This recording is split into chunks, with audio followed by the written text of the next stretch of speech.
마태복음 27장 45절과 46절.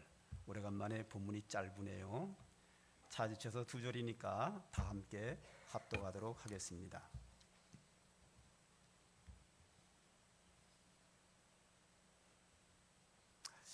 성경 말씀 마태복음 27장 45절 46절입니다. 시작.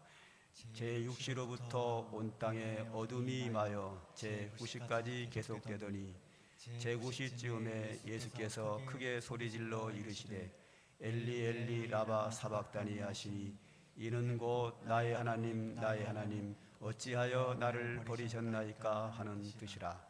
아멘.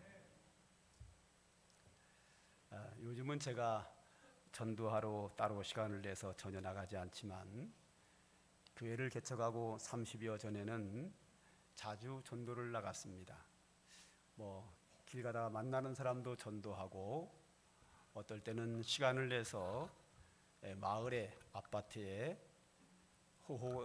모든 집을 찾아다니면서 문을 두드려서 들어가서 전도를 했습니다. 전도한다고 하는 것은 복음을 전한다는 말인데, 제 전도는 이렇습니다. 물론 하나님의 역사로 질병이 치료되는 간증도 많이 하지만 요지간에 그런 얘기는 하지 않고 이 복음을 전하는 순수 복음에 대해서 저는 이렇게 전합니다. 문을 뚝뚝 두드리고 문이 열리면 잠깐 상광교회에서 왔는데 잠깐 들어가서 이야기를 나눌 수 있을까요? 하면 문전박대하는 분도 계시고 들어오라는 분도 계십니다. 들어갑니다. 들어가면 복음 제시를 이렇게 합니다. 하나님께서 우리 자매님을 사랑하십니다. 자매님을 사랑하시기에 자매님을 천국에서 기다리고 계십니다. 하나님은 자매님을 사랑하시기 때문에 이 세상을 떠나면 천국 가는 것을 기뻐하십니다. 그러나 우리는 죄인이기 때문에 천국을 들어갈 수 없습니다.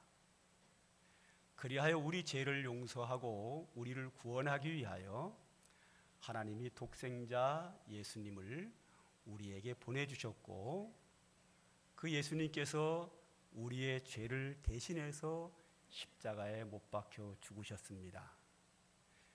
예수님이 내 죄를 위하여 십자가에 못 박혀 죽으셨다는 사실을 믿으면 내가 예수 안에 있는 자가 되어 내 죄를 예수님의 피로 다 용서받았기 때문에 나는 하나님의 자녀가 되고, 하나님의 자녀된 나는 하나님이 계시는 천국에 들어갑니다. 그러므로 예수님을 믿기만 하면 어떠한 죄를 지었어도 우리의 모든 죄를 다 용서받고 하나님의 은혜와 사랑 가운데 살아갑니다. 이렇게 이제 복음을 제시합니다. 그러면 그렇게 그냥 받아들이는 사람도 있고 거부하는 사람도 있는데, 거부할 때 꼭 아주 가장 많이 하는 질문이 있습니다. 그러면 그분들이 하시는 말씀이죠. 예수만 믿으면 마음대로 죄져도 됩니까?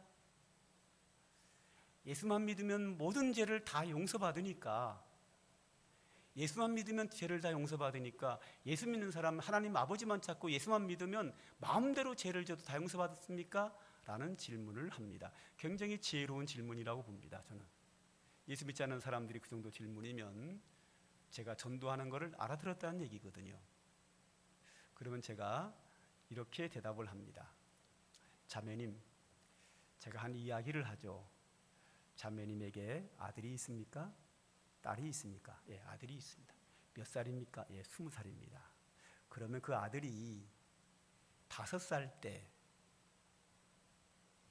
옆집에 놀러를 가가지고 그 옆집에서 귀하게 여기는 도자기 500만 원짜리를 밀어서 땅에 떨어뜨려서 깨트렸습니다. 옆집의 아줌마는 자매님의 아들을 왜 깨트렸느냐고 야단을 치겠죠. 그런데 그 아이에게 야단치면 뭐합니까? 아무 효용이 없는데요. 잠시 후에 이 사실을 알게 된 이 아이의 엄마가 이 사실을 알게 되면 시장에 가서 그와 똑같은 가치가 있는 500만 원짜리 도자기를 사서 그 집에 갖다가 줍니다.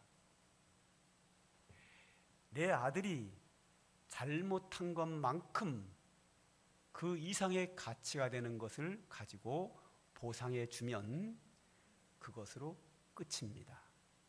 더 이상 옆집 아줌마가 자매님의 아들한테 왜 깨트렸느냐, 왜 조심하지 않았느냐, 물어내라, 이런 말을 한마디도 할 수 없습니다.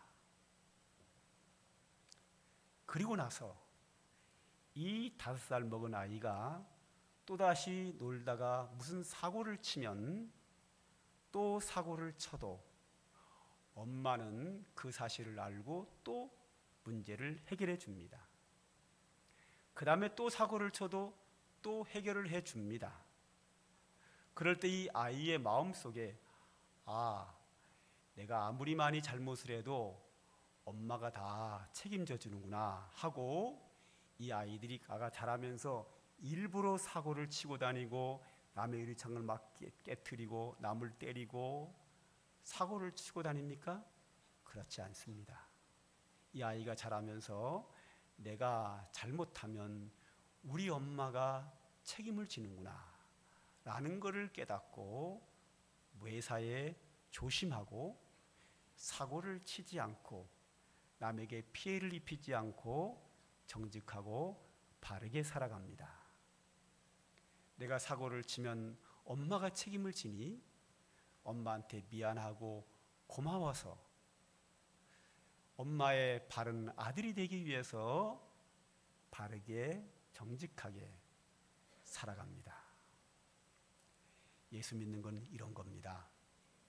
우리가 아무리 큰 잘못을 해서 죄를 져서 우리가 해결할 수 없는 것이기에 하나님께서 그의 아들 예수님이 내 죄를 대신하여 십자가에 못 박혀 죽으심으로 내 죄값을 다 지급함으로 나는 더 이상 죄가 없이 죄 용서를 받습니다. 하나님의 은혜와 사랑으로 한량없는 은혜로 내가 죄 사함을 받고 하나님의 자녀가 되었다고 하여 내가 죄를 아무리 져도 예수님의 십자가의 피가 내 죄를 용서한다고 하여 내가 마음 놓고 죄를 짓고 다닙니까? 그렇지 않습니다. 우리 예수 믿는 사람은 하나님의 은혜로 죄 사함을 받았고 하나님의 자녀가 되었기 때문에 하나님의 은혜를 감사하면서 오늘도 거룩하게 살려고 노력하고 있고 착하게 선하게 의를 행하면서 살아가고 있습니다. 이렇게 얘기하면 거의 다가 그 자리에서 예수님을 믿습니다. 자, 지금까지 한 얘기는 복음에 대하여 교회 밖에 있는 예수 믿지 않는 사람들에게 전하는 복음입니다. 똑같은 내용을 오늘은 교회 안에 있는 예수 믿는 여러분들에게 복음을 전하려고 합니다. 예수 믿지 않는 사람들에게 복음을 전하는 방법과 복음은 똑같죠. 그러나 그 똑같은 복음을 예수 믿지 않는 사람들에게 전하는 방법과 교회 안에 나오고 있는 하나님께 예배드리는 예수 믿는 사람들에게 전하는 복음의 방법은 다릅니다. 똑같이 예수 믿어야 구원받는다. 그리고 착하게 살아야 된다. 똑같이 예수 믿어야 구원받는다. 착하게 살아야 된다. 똑같습니다. 내용은, 복음의 내용은. 그러나 그 복음을 전하는 방법이 예수 안 믿는 사람에게와 예수 믿는 여러분께와 방법이 다릅니다. 그래서 아까 지금까지 얘기했던 그 복음을 이제 예수 안 믿는 사람에게 아니라 이 자리에 예수 믿는 여러분들에게 똑같은 내용을 가지고 저는 오늘 복음을 전하려고 합니다. 지금 여러 달째 마태복음을 앞에서부터 계속 봐오면서 예수님의 교훈만 골라가지고 여기까지 왔습니다. 그런데 지난주에는 예수님이 하신 교훈이 아니라 예수님의 기도와 삶을 통하여 거기서 우리가 교훈을 얻었지요. 오늘 본문도 예수님이 우리에게 하신 교훈은 아닙니다. 교훈은 아닌데 예수님께서 십자가에 못 박혀 죽으시면서 하신 그 말씀이, 그 복음의 말씀을 통해서 십자가에서 못 박혀 죽으시면서 하신 그 말씀이 복음인데, 그 말씀의 뜻이 무엇인지 우리가 이해하여 예수 믿는 우리가 믿는 복음이 뭔지를 제대로 알고 믿어야 되지 않겠는가 하는 부분을 말씀드리려고 합니다. 자, 예수님이 십자가에 못 박혀 죽으실 때, 십자가에서 죽으시죠. 죽으실 때 맨 마지막에 하신 말씀이 뭔지 아세요? 맨 마지막에 하신 말씀이 아버지여, 나의 영혼을 아버지 손에 부탁하나이다. 누가복음 23장 46절에 나와 있습니다. 십자가에서 큰 소리로 아버지여, 내 영혼을 아버지 손에 부탁하나이다, 이 말씀을 하고 숨지시니라 그랬어요. 마지막으로 내 영혼을 아버지 손에 부탁합니다 하고 숨졌어요. 그러면 마지막 예수님이 내 영혼을 아버지께 부탁하나이다 말씀하시기 바로 전에 무슨 말씀을 하셨는지 아세요? 거기서는 뭐라 그러셨냐면 요한복음 19장 30절을 보죠. 예수께서 신포도주를 받으신 후에 이르시되 다 이루었다 하시고 머리를 숙이니 영혼이 떠나가시니라. 둘 다 영혼이 떠나가시니라, 둘 다 마지막에 한 것 같지만 그렇지 않습니다. 맨 마지막에는 내 영혼을 받으시옵소서, 내 영혼을 받으시옵소서 부탁한다고 하는 그 전에 뭐라 그러셨는가 하면 다 이루었다. 예수님이 하늘로부터 이 땅에 내려오신 것은 인류를 구원하기 위해서 오셨단 말이에요. 다 구원을 이루었기 때문에, 구원을 다 이루었기 때문에 아버지여, 내 영혼을 아버지 손에 부탁하나이다 하고 운명하신 거거든요. 그러니까 다 이루었다 후에 아버지 손에 부탁하나이다 했고, 그 전에 뭐라고요? 다 이루었다. 다 이루었으니까 인류의 구원을 위하여 이 땅에 오셨는데 그 구원을 다 이루셨기 때문에 내 영혼을 아버지 손에 부탁하나이다 하고 하늘나라로 들어가신 거죠. 그러면 다 이루었다라고 할 때 우리의 구원을 다 완성했다는 말이거든요. 그러면 그 전에 무슨 말씀을 하셨을까? 그 전에 어떤 사건이 있었기에 다 이루었다고 했을까? 우리의 구원을 다 이룬 완성한 게 뭘까? 그걸 했기 때문에 다 이루었다 했고, 다 이루었으니까 내 영혼을 아버지 손에 부탁하나이다 하고 운명하신 거거든요.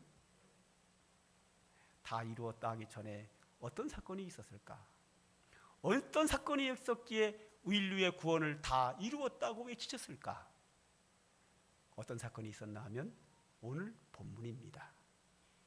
오늘 본문 마태복음 27장 45절 46절입니다. 한번 보죠. 제가 읽겠습니다. 제6시로부터 온 땅에 어둠이 임하여 제9시까지 계속되더니, 여기 보면 6시가 뭐냐 하면 유대인의 시간 개념과 우리의 시간 개념이 다릅니다. 성경의 신구약 성경 전체에서 몇 시가 나오는데 우리나라 입장에서는 그 몇 시에다가 6을 더하면 됩니다. 6시에 6 더하면 몇 시죠? 12시, 낮 정오. 그 다음에 언제까지 있어서 제9시까지. 제9시까지니까 거기다 6을 9시에 5를 더하면 몇 시죠? 오후 3시. 12시 정오가 딱 가운데거든요. 태양이 가장 밝을 때입니다. 태양이 가장 밝을 때 12시부터 3시까지 어떤 일이 있었냐면 태양이 빛을 잃어버립니다. 캄캄합니다. 지금은 여러분, 태양이 빛을 잃으면 캄캄해지죠. 목사님, 달빛이 있는데요. 달빛이 햇빛을 받아가지고 반사하는 건 알고 계시죠? 해가 빛을 잃으면 달도 빛을 잃습니다. 달도 캄캄해집니다. 지금은 해와 달이 빛을 잃으면 길가에 가로등이 전기불이 들어오잖아요. 그때는 전기가 없었어요. 낮 정오부터 12시부터 3시까지 태양이 빛을 잃어버림으로 말미암아 전기불도 없는 시대에 온 세상이 캄캄해집니다. 여러분, 몸이 아프신 적이 있죠? 사람이 몸이 아프면 가장 고통스러운 시간이 언제지요? 한밤중입니다. 낮에는 옆에 있는 사람이 말도 시켜주고, 목마르다 그러면 물도 떠다 주고, 열난다 그러면 수건으로 머리에 대주기도 하고, 입원하면 의사 선생님, 간호사들이 와가지고 진찰도 하고 약도 주고 주사도 놔주는데, 병원에 입원해 보세요. 밤 1시, 2시, 3시 되면 아무도 안 합니다. 간호사도 안 오고 의사도 안 오고 옆에서 간병하는 사람도 자고 있습니다. 캄캄한 밤에 혼자입니다. 이때가 가장 고통스러울 때입니다.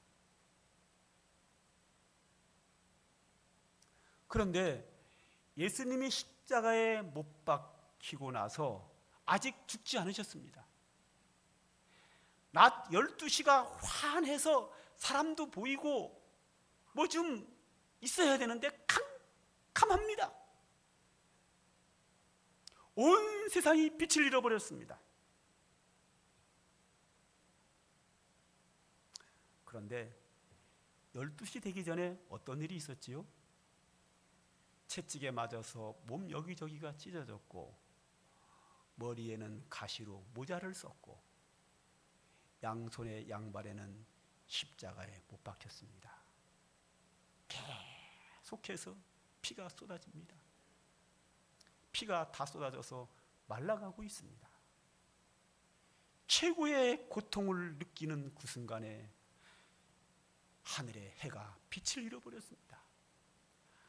누구의 도움의 손길도 없고 누가 위로해 주는 사람도 없습니다. 아무것도 안 보이는 초록 같은 어두움만 온 세상을 덮여 있습니다. 그러면서 예수님의 몸에서는 계속 피가 계속 쏟아지면서 온몸의 몸이 말라가고 있습니다. 최고의 고통을 십자가에 매달려서 그 고통을 느끼고 있습니다. 이 고통이 얼마나 무서웠으면 우리가 앞전에 봤지요. 아버지여, 할만하시거든 이 잔을 내게서 지나가게 하옵소서. 이걸 미리 아신 거예요. 인류 최고의 고통을 느끼고 있는데 해가 빛을 잃어서 캄캄한 밤속에서 홀로 외로이 십자가에 매달려서 최고의 고통을 누리고 있으면서 12시부터 3시까지 그 고통을 느끼면서 3시쯤 되어 드디어 예수님이 입을 엽니다. 다시 한번 볼까요? 46절을. 제6시로부터 온 땅에 어둠이 임하여 제9시까지 계속되더니, 여기까지 설명했고요. 제9시쯤에 예수께서 크게 소리질러 이르시되 엘리 엘리 라마 사박다니 하시니 이는 곧 나의 하나님 나의 하나님 어찌하여 나를 버리셨나이까. 하나님 어찌하여 나를 버리셨나이까. 이 말씀을 하고 다 이루었다 하시고 아버지여 내 영혼을 아버지 손에 부탁하나이다 하고 운명하신 겁니다. 여기서 나의 하나님 나의 하나님 어찌하여 나를 버리셨나이까, 이것이 구원의 완성입니다. 감이 잡히시나요? 내 죄로 인하여 내가 하나님께 버림받아야 되는데 예수님이 나 대신 하나님께 버림받는 겁니다. 여기서 버림받았다는 얘기는 형식적으로 한 것이 아니라 실제로 버림받는 거예요.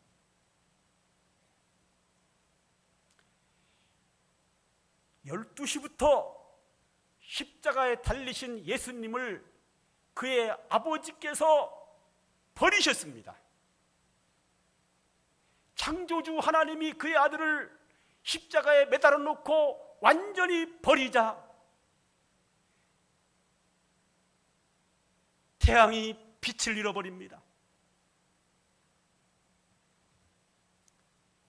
모든 사람들에게 버림받는 순간입니다.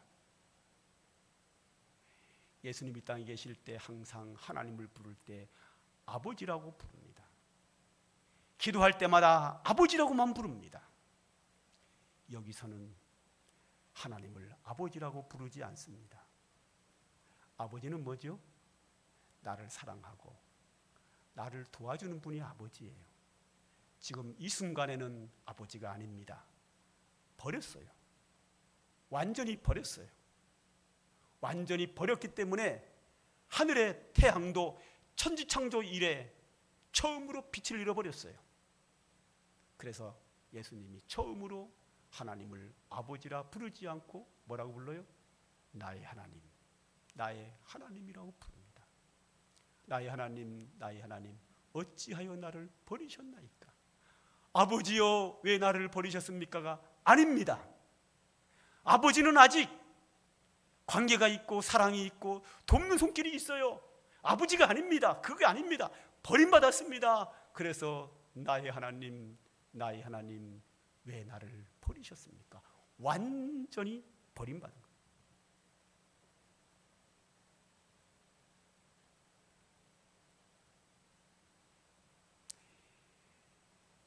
우리가 우리 죄 때문에 하나님께 버림받아야 될 그 버림받음을 예수님이 대신 버림받으신 겁니다. 이것이 뭐예요? 다 이루었다. 할렐루야.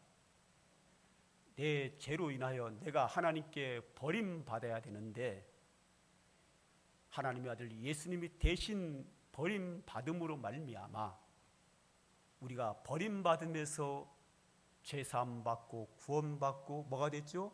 하나님의 자녀가 된 겁니다. 이 순간에 예수님이 3시간 동안 하나님께 완전히 버림받고 나서 다 이루었다. 다 이루었으니까 이제는 버림받지 않았죠? 다 완성했다. 구원을 다 완성했다. 사명 다 감당했다. 그리고 나서 다시 하나님을 향한 명칭이 바뀌어요. 하나님이라고 안 그러고 뭐라 그러죠? 아버지요. 다시 아버지로 돌아옵니다. 버림받았다가 다 버림받아 다 완성했고 다 이루었기 때문에 다시 이제는 아버지라고 부릅니다. 그래서 아버지요, 내 영혼을 아버지 손에 부탁하나이다 하고 운명하십니다. 이게 구원 복음입니다. 그런데 사람들이 복음을 여기까지라고 하거든요. 아니요. 여기서 끝나면 안 돼요. 여기서 끝나버리면 예수 믿지 않는 사람이 이해를 못해요. 무슨 말인지. 뭐 예수만 믿으면 뭐 하나님 아버지만 참으면 다 용서받고 뭐 저쪽 그러나 이렇게 비판을 한단 말이죠.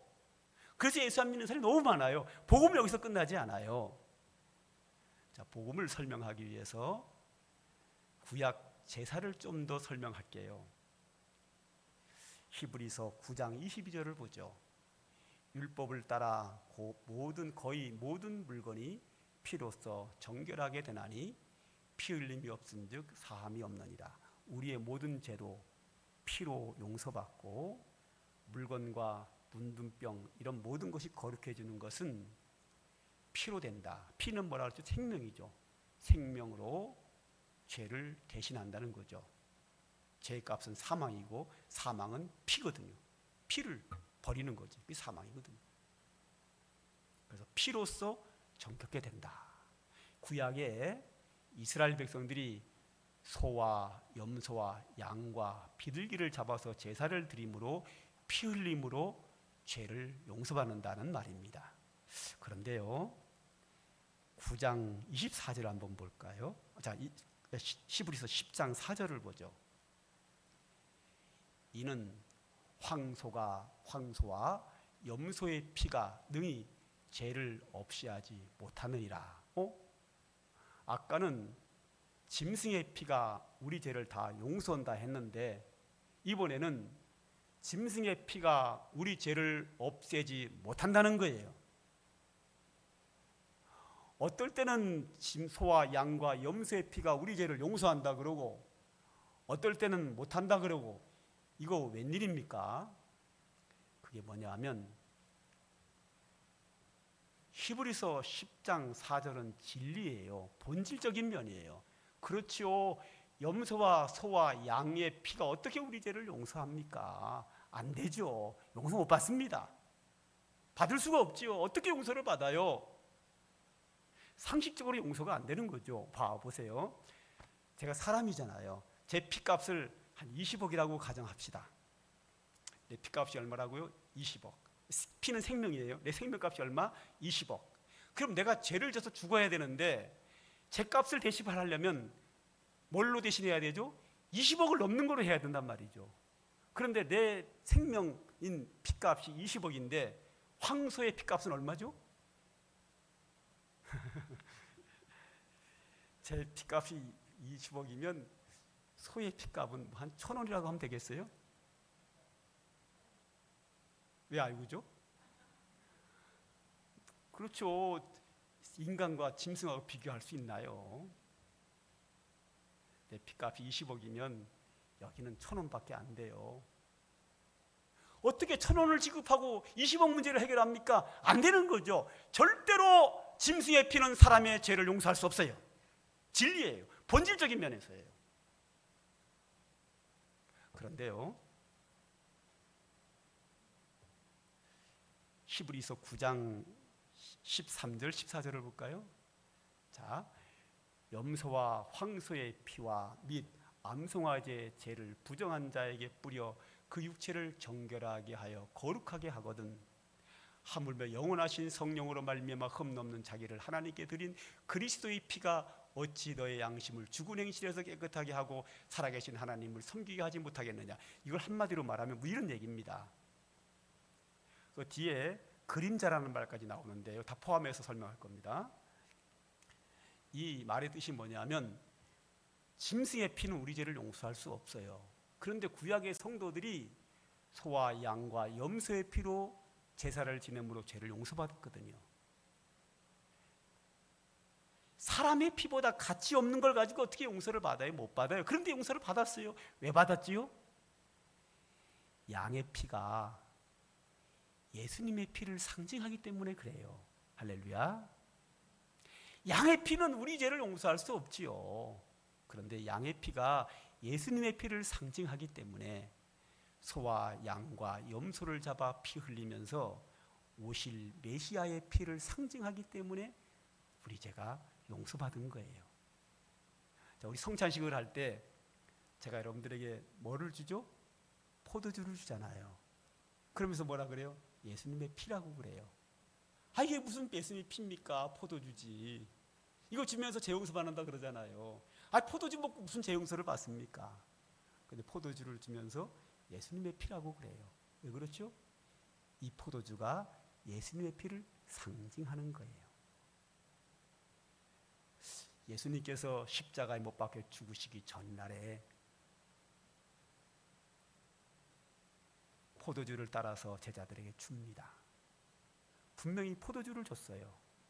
근데 뭐라 그러죠? 내가 너희를 위하여 흘린 피니라. 할렐루야. 포도주를 주고 예수님이 십자가에서 흘린 피라는 거예요. 너희가 이 피를 먹고 마시면 뭐하리라? 영생하리라. 이 포도주가 어떻게 우리를 영생합니까? 표가 뭐를 상징하는 거예요? 예수님의 십자가의 피를 상징하는 거예요. 그 믿음으로 포도주를 마시면서 예수님의 피를 상징한 예수님의 피를 마시는 믿음으로 마심으로 예수님의 피가 우리 죄를 용서하는 거거든요. 구약의 양과 염소와 소의 피가 우리를 깨끗하게 못하지만 그들이 그 피를 가지고 예수님의 피를 믿는 거예요. 상징적이에요. 용서받은 거거든요.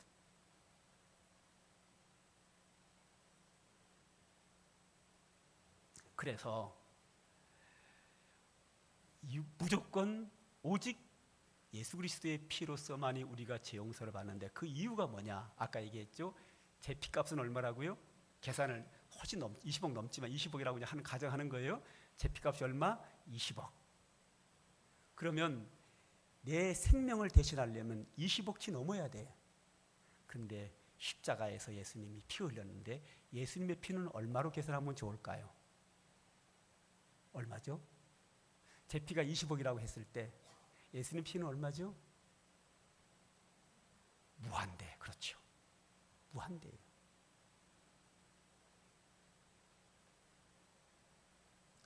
예수님의 피값은 무한대이기 때문에 아담부터 예수님 재림할 때까지 온 인류의 피값이, 생명값이 다 합쳐도 예수님의 피 한 방울이면 다 값을 치를 수도 남습니다. 아담부터 예수님 재림할 때까지 20억씩 모든 금액을 다 합쳐도 무한대보다는 작지요. 예수님의 피값은 왜 이렇게 비싸지요? 예수님이 누구죠? 창세전에 영원 전부터 하나님이 낳으신 분이에요. 영원 전에 하나님 아버지로부터 낳았다라고 성경은 말해요.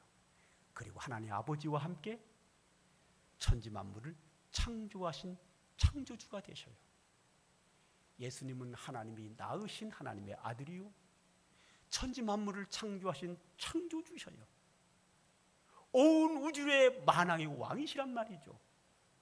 그분의 피값은 온 인류의 모든 피값보다 훨씬 비싸기 때문에, 이 땅에는 모든 인류의 모든 생명보다 훨씬 더 그 값은 비싸기 때문에 예수 그리스도의 피 한 방울은 아담부터 예수님 재림할 때까지 인류의 모든 죄를 다 사하고도 남습니다. 그 정도의 가치가 있기 때문에, 다 용서하고 남기 때문에 예수님께서 십자가에서 흘리신 그 피는 모든 인류를 구원하기도 남음이 있기에, 주님이 그 피를 흘리시고 하나님께 버림받음으로 말미암아, 그 생명이 하나님께 버림받음으로 말미암아 다 이루었다라고 구원의 완성을 외치시고, 아버지여 사명 감당했습니다, 내 영혼을 아버지께 부탁하나이다 하고 운명하신 거예요. 이게 복음이에요. 그러므로 우리가 아무리 많이 죄를 져도 예수 안에 있으면, 예수님을 믿으면 우리 죄는 용서받습니다. 또 짓고 또 짓고 또 짓고 평생 짓는 죄도 다 용서받습니다. 여기 하나의 중요한 게 있습니다. 로마서 6장 15절입니다. 그런즉 어찌하리요? 이 앞에 뭐가 나왔느냐 하면, 모든 사람은 죄인이다, 다 멸망하게 되어 있다. 그래 예수 그리스도의 십자가의 피가 우리의 모든 죄를 사한다, 하나님의 은혜로 단다, 오직 믿음으로 말미암아 인류의 모든 죄를 다 용서받는다라는 게 앞에 나왔어요. 그런즉 어찌하리요? 우리가 죄를 지면 다 용서받으니까 이제 율법을 범하고 죄를 지을 수 있느냐? 그럴 수 없느니라. 한번 본문 읽을게요. 로마서 6장 15절. 그런즉 어찌하리요? 우리가 법 아래 있지 아니하고 은혜 아래 있으니. 은혜 아래 있다는 얘기 뭐죠? 예수 그리스도 은혜 아래 있기 때문에 아무리 죄를 져도, 법을 지키지 않아도 다 용서받는 은혜 아래 있으니, 그렇다고 해서 우리가 죄를 지을 수요? 그럴 수 없느니라. 죄 지면 안 됩니다. 예수 믿는 사람 그럴 수 없느니라. 안 되는 거예요. 그 다음에 볼까요? 로마서 3장 31절을 보죠. 그런즉 우리가 믿음으로 말미암아 율법을 파기하겠느냐? 그럴 수 없느니라. 도리어 율법을 굳게 세우느니라. 요즘 예수 믿고 마음대로 죄 짓는 사람은 복음이 뭔지를 모르는 거예요. 예수 믿으면 제사 안 받는다고 마구 죄 짓는 사람들은 복음이 뭔지를 모르고 예수 그리스도의 은혜가 뭔지를 모르는 거예요.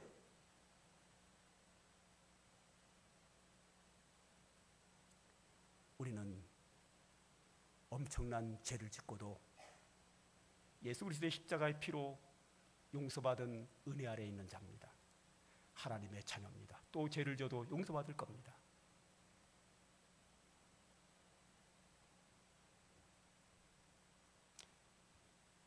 그러나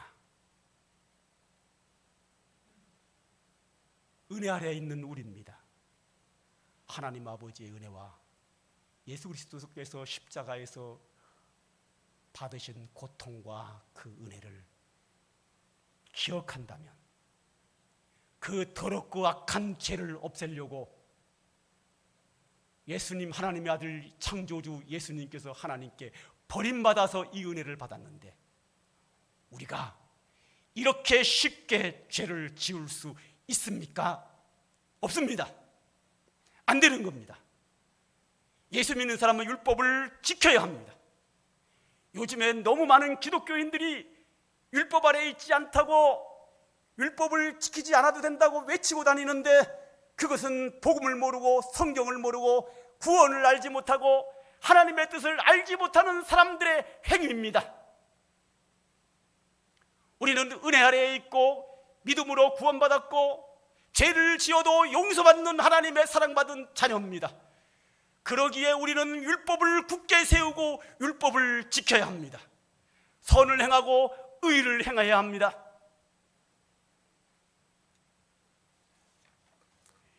예수님께서 말씀하셨습니다. 앞에서 배웠죠? 천지가 없어지기 전에는 율법의 1.1획도 결코 없어지지 아니하고 다 이루리라. 이런 말씀을 4번이나 하셨습니다.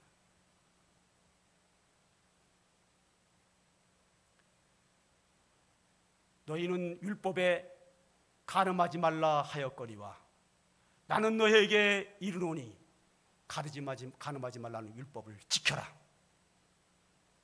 우리를 위하여 십자가에 못 박혀 죽으신 예수님께서 하신 말씀입니다. 율법을 지켜라. 간음하지 말라. 율법보다 한 단계 더 나갑니다. 마음으로도 간음하지 마라. 뭘 말하는 거죠?